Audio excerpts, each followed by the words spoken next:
like, let's think about like Stanley. So I asked the students, I always ask them like, what is Stanley known for? And everybody's like, cups. Like, I think that's cute. That's a really cute response. But I was like, no, Stanley is a hardware company. Stanley. It was like for people who contractors, like in the late 1800s, they figured out how to do tools. Tools needed brands because everybody was making tools.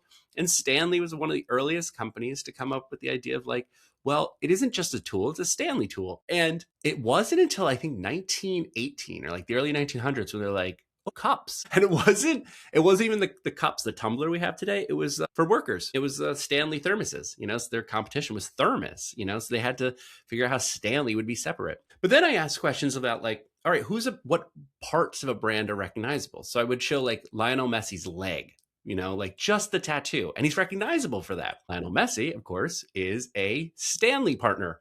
So he is a person who works directly with Stanley.